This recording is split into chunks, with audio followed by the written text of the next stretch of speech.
everybody, it's Jude from Watch the Podcast, and today is Jude Day. I know what you might be thinking, it's only Tuesday, but now we're making every Tuesday a Jude Day. This week, I will be talking about failures and friendships. So get ready for this week to listen to a very wise and cool 11-year-old kid.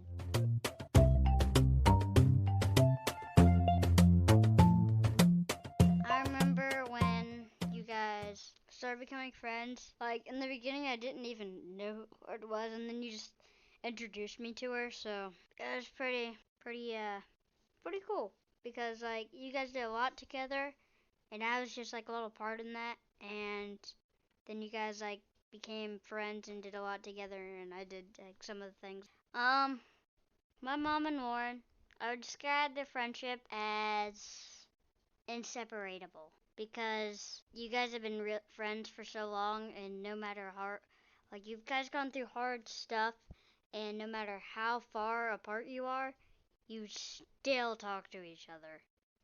I'm like, I don't even know I would do that. Like, imagine I had a pet dog or a pet cat, and imagine that animal was far away and it had a human voice, and I knew it for only like a month. And it lived all the way in Germany, and I had to pay $1 million to talk to it. I might have not done that. But you guys, on the other hand, if that animal was Lauren, you guys would have just done whatever it took. So let's talk about what a real friend is. A good friend, well, this might seem sort of really, I don't know, just intense what I think of a real friend is. I think it's sort of someone who is willing to whatever they can to be with you, and they're the type of person that would save your life or risk their lives for yours, I would say. My mom and Lauren would do that for each other because, as I said, inseparable. Friendship is important because you can't get really far without friends. A lot of people don't know it, and they say they don't have friends, but there could be a guy who you talk to the bus every day, and that could just be your friend. Because you don't know, what if you guys, like, talk one day, and what if that person, just because you talk to him and no one else talked to him, what if he's willing to risk his life for you, and he thinks you're his friend? So, friendship is really important. And, like, friendship, it's also about doing whatever you can to help each other. Like, someone's in a bad scenario, they might need money. Friends always there, like, I got this, I got your back.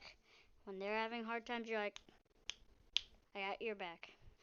This podcast is important because you guys are sharing your friendship with the world, and that can make other people get more friends or be more aware and find new friends and try new things. So people, get some friends.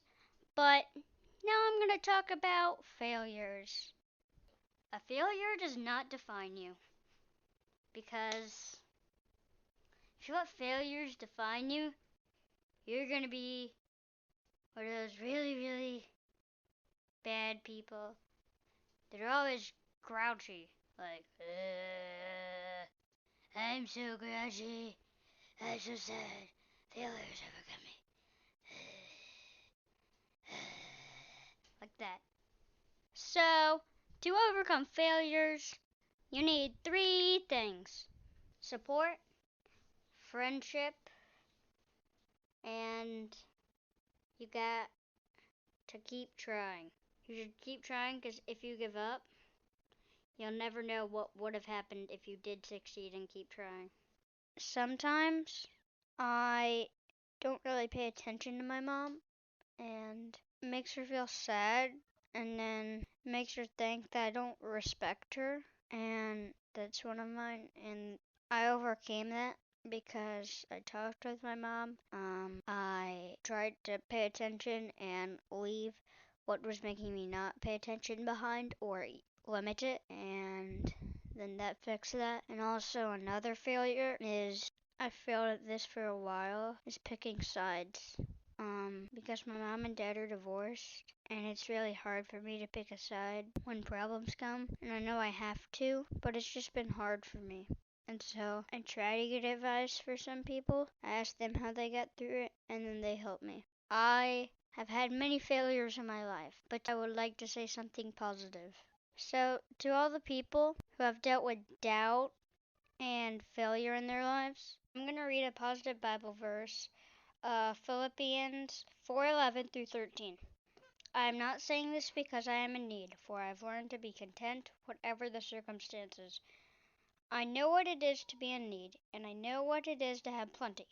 I have learned the secret of being content in any and every situation, whether well fed or hungry, whether living in plenty or in want. So this Bible verse says, never give up. Trust in the Lord. He will give you strength, no matter what circumstances you are in. And don't let one mistake ruin your life and tell you what to do. Because if you let it tell you what to do, then you'll live in fear, anxiety, you'll rush a lot, and you just won't be you. Mom and Lauren have had a lot of failures, and they have this thing. They never give up, and it sort of inspires me to be a better person because I see them doing it, so I try to do it too. So other people shouldn't give up. They shouldn't stop trying, and they should try to achieve their goal. Even if you fail, try harder and harder and harder until you achieve. A positive thought to end on is me, for example. I never stopped trying, and I have now made a robot, and I think that's really cool, and that's a positive thought to end on. Jude out.